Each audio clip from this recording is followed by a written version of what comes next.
You know that weird feeling when you notice someone who is not the smartest in the room, not the hardest worker, not even the nicest person, yet somehow they get the attention, the influence, the promotion, the control, while people like you who actually think deeply keep getting sidelined.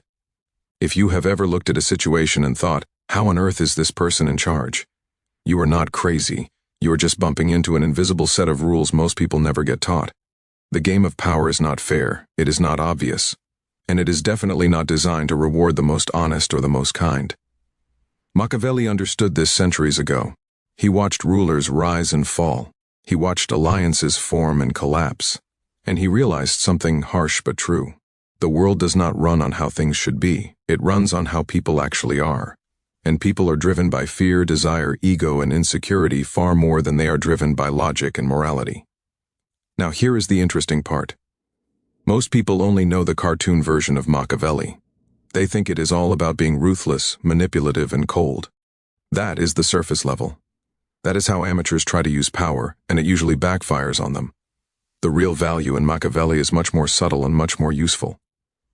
It is about understanding human nature so well that you can move through the world without constantly getting played. What I want to walk you through now are 5 laws of power that only the smartest people actually use.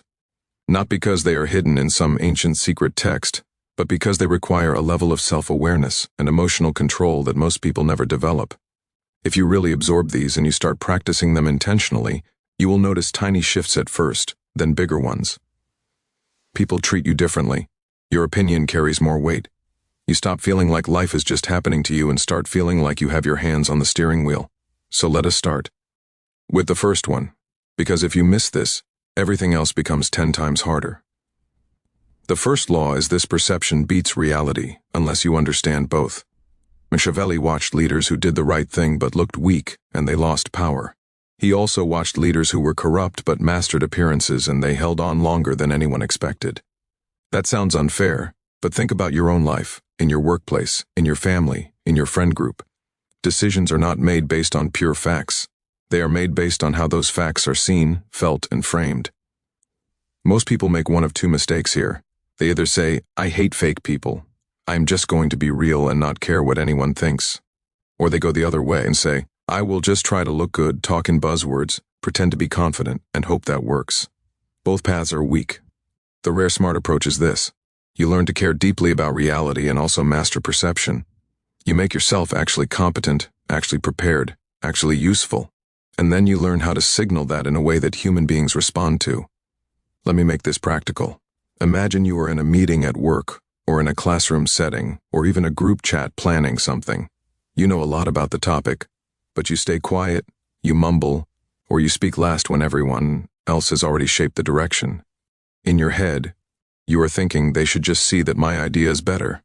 But what people actually see is someone who does not seem very sure of themselves. The perception is weak, so the reality never gets a chance. Now imagine the same situation, but you use this law. Before the meeting you prepare 2 or 3 sharp points, not 10, 2 or 3. You decide when you will speak, and you go early, not last. You sit upright.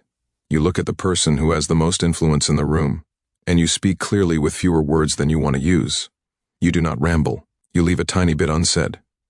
So people ask follow-up questions. Suddenly the perception shifts. You look like a person who knows what they are talking about. People start coming to you later asking, hey, what do you think about this? Same brain, same reality, different perception, and that difference is power. So ask yourself in your life right now, where is there a gap between how capable you actually are and how capable you look from the outside? That gap is silently costing you control. And you do not fix it by becoming fake. You fix it by aligning your outer signals with your inner strength. Let us move to the second law, which is uncomfortable but incredibly freeing when you really get it. The second law of power. Control the levers, not the surface. Machiavelli noticed that the people who looked like they were in charge were not always the ones truly in control. Sometimes it was the advisor, the person who controlled access, the one who managed information, the one who shaped what the rulers saw or did not see. In modern life, the levers are not thrones and armies. The levers are things like information, timing, relationships, and systems. Smart people stop obsessing over titles and start asking what actually moves things here. Think about school, work, or even your family. There is always a visible structure and a hidden one. The visible structure is the official hierarchy, the job titles, the family roles. The hidden structure is who people go to when they need help. Who knows what is really happening? Who controls the shared calendar? Who sets the agenda? Who filters what gets seen? If you are always fighting for the surface spot, the title, the public praise, you often end up being the one everyone leans on and pushes around. You are the visible hero, but you are also the one with the least freedom. If you learn to quietly connect with the people who control the levers and eventually become one of them yourself, you suddenly have a very different kind of power. Let us make this concrete. Say you are in a company. Everyone is chasing promotions, trying to impress the boss. You notice that there is a project manager who handles the schedule and assigns work. Or maybe there is a senior assistant who runs the calendar for your manager. These people might not have the highest titles, but the boss trusts them. They decide who gets time, who gets assigned to visible projects, who gets introduced to whom. If you are smart, you do not ignore them. You build real relationships with them. You ask what makes their job easier. You become known as the one person who always delivers when they give you something. You understand their priorities. Over time, they start sliding opportunities your way without you begging for it. Others think, wow, you are so lucky, but you are not lucky. You just learn to connect with the lever. This applies outside of work too. On social media, the lever might be the algorithm. Instead of complaining about it, you learn what it rewards. In your friend group, the lever might be the person who organizes events.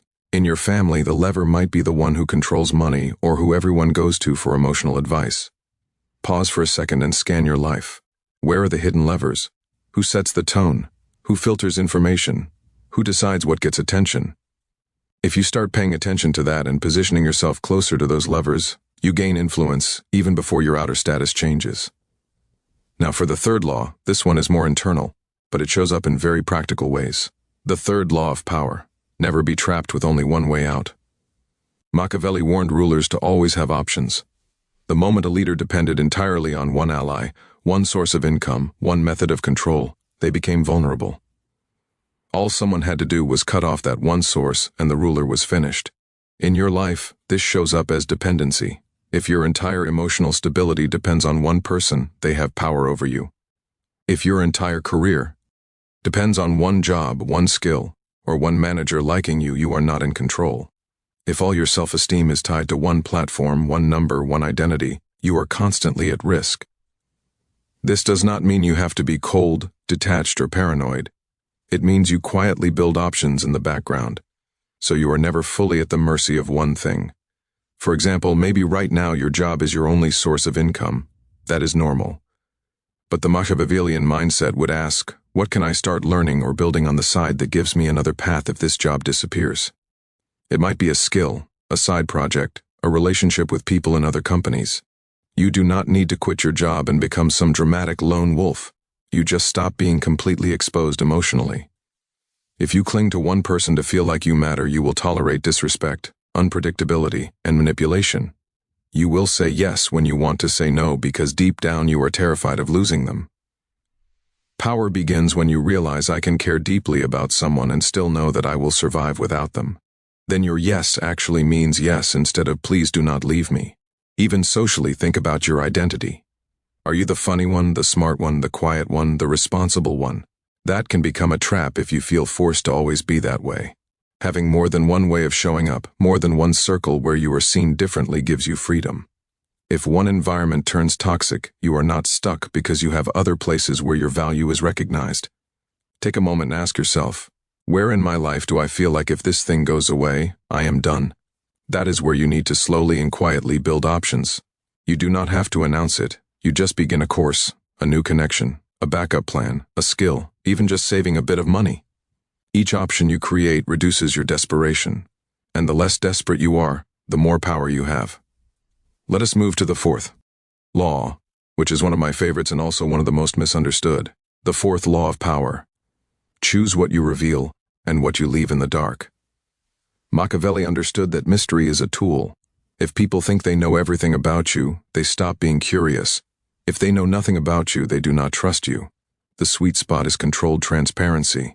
You show enough to build connection and credibility, but you do not dump your entire inner world on every person you meet.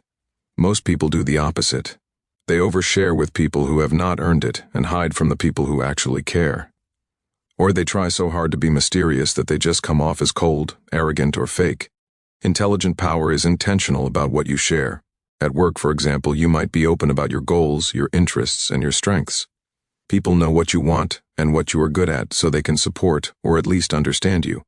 But you do not share every doubt, every frustration, and every conflict going on in your head with colleagues who could easily use that against you. In friendships, you might be emotionally honest, but you do not give your deepest secrets to someone who has not shown consistency or respect over time. You test people with smaller truths first. You see how they handle them. Do they gossip? Do they dismiss your feelings? Do they twist your words? If they show they are careless with the small things, you do not hand them the big ones. Online, you might share certain parts of your life or personality, but you keep your long-term plans, your exact vulnerabilities, and your financial details out of public view. You do not become paranoid. You become selective. Here is why this matters for power. When you share everything, other people gain information they can use to control you. They know exactly which buttons to push. They know which fears to trigger, which insecurities to poke. On the other hand, when you never share anything, people cannot connect to you, and you cannot build alliances. You become isolated. Controlled transparency means you decide the story people have about you. You feed them the key truths you want them to know, your values, your boundaries, your strengths, your basic context. Then you leave them with unanswered questions, not in a manipulative, dramatic way, but simply because you are not performing your entire life for other people. Someone might think, I know this person is solid, reliable, and sharp, but I feel there is more going on under the surface. That is a powerful perception to create. It makes people respect you more, pay more attention when you speak, and hesitate before crossing you. You can even practice this in small ways. Answer questions honestly, but shorten your answers by one sentence. Let people ask for more if they are truly interested. When you talk about your goals, share what you are working on now, but keep your long-term strategy to yourself. Over time, you will notice you feel less exposed and more centered. All right, let us go to the fifth law, which is probably the hardest emotionally, but the one that changes everything once it really sinks in. The fifth law of power. Respect beats being liked, and self-respect beats both. Machiavelli famously said it is safer for a ruler to be feared than loved if they cannot be both. People take that and run in the worst direction possible. They think power means bullying, intimidating, or scaring people into submission. That is lazy. It is not even smart in modern life. Trying to make people fear you backfires. They avoid you. They secretly undermine you. They celebrate your failures. Fear is unstable. The real insight hidden underneath that quote is this: when people only like you but do not respect you, they will step over you the moment it is convenient. When people respect you, they think twice before crossing you, even if they do not always like you. The deepest layer, though, is that none of this matters if you do not respect yourself. How do you build that kind of respect in real life? Not through acting tough or pretending you do not care. You build it by consistently enforcing your own boundaries and by choosing integrity over approval when it actually costs you something. For example, imagine you are in a group where everyone is laughing at someone who is not there. You know it feels wrong, but you also want to fit in. If you join in just to be liked, you might win some shallow social points, but your self-respect takes a hit. You might even feel that small gross feeling later. Over time, those small compromises add up and you stop trusting yourself. On the other hand, maybe you do not make a big dramatic speech, but you quietly refuse to participate. You change the subject, or you say, honestly, this feels a little off. That might make a couple of people roll their eyes. You might lose a bit of short-term likability. But something important happens inside you. You prove to yourself that you are not for sale. That inner proof is power. Because once you have it, you stop being so desperate for everyone to like you. You would rather lose fake support than lose yourself. And funny enough, over time, the right people will respect the fact that you are not easily swayed. In relationships, this looks like being willing to walk away from a situation where you are consistently disrespected, even if you still care about the person, not in a dramatic storm out, but in a firm, quiet decision. When you show yourself that you will not stay somewhere that crushes your self-worth, your entire energy changes. You move differently. People sense that you are not easily controlled by guilt or fear of abandonment. At work, it might show up as saying no to a request that violates your values or sabotages your well-being. It might cost you short-term favor with a manager, but it reinforces an identity where you are not just a tool to be used. It also sends a signal to others that you are not the person they can dump everything on without consequence. Here is the twist. When you start living like this, you will not be universally liked. Some people will find you intimidating, stubborn, or difficult. That is fine. The goal is not to be universally liked. The goal is to be deeply respected by yourself first, and then by a smaller group of people whose opinions actually matter. So let us zoom out for a moment and connect all these laws, because they feed into each other. Perception and reality levers instead of surfaces. Options instead of traps control transparency instead of oversharing or hiding. Respect over being liked. Put together, these create a different posture in life. You become someone who knows they are not perfect but is actively learning and improving. You stop expecting the world to reward you just for being good. And you stop trying to win by copying the coldest, most ruthless people around you. Instead, you learn the rules of power so you can play the game on your own terms. If you feel like people have underestimated you for a long time, this is your invitation to quietly change that. Tiny behavior shifts repeated are more powerful than one big dramatic moment. Start by picking just one law to practice this week. Maybe you decide to work on perception. You show up slightly earlier. You speak a little more clearly. You cut out one apologetic phrase. You overuse. You stop saying sorry every 5 minutes. You look people in the eye for 1 extra second before looking away. Or you focus on the lever law. You map out who actually influences what in your environment. You send one thoughtful message to someone who sets the agenda instead of chasing the person with the highest title. Or you work on the option law. You sign up for a course. You start reading about a new skill. You set aside a tiny amount of money as a freedom fund, even if it is very small at first. Or you practice controlled transparency.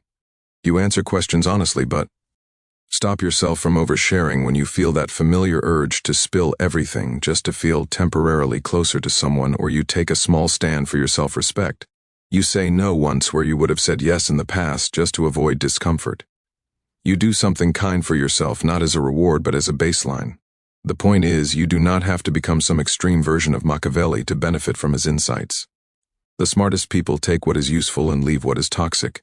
They use this knowledge to protect themselves, to build better alliances, and to create lives that are more stable and less dependent on the moods and whims of others. And look, if you feel like you have messed this up in the past, maybe you stayed too long in a bad situation, maybe you let people walk all over you, maybe you ignored your own instincts just to be liked. You are not alone. Most people have done that. Often for years you are not broken. You were just playing a game without the rule book. Now you have a bit more of the rule book. You understand that how you appear matters. You understand that real control is in the levers, not the labels. You understand that options equal power. You understand that you can choose what to reveal and what to keep for yourself.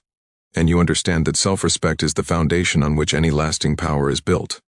The question is not whether these laws are true. You can look around your life and see them everywhere if you really start paying attention. The question is whether you are going to keep living on autopilot, or whether you are willing to experiment with a new way of moving. You do not have to become a different person overnight, just a slightly more aware, slightly more deliberate version of yourself, one choice at a time. Because the truth about control is this: the moment you stop handing out pieces of yourself for free, the moment you stop begging to be chosen, the moment you start acting from self-respect instead of desperation, you have already stepped into a different kind of power. Even if nobody else notices it yet, they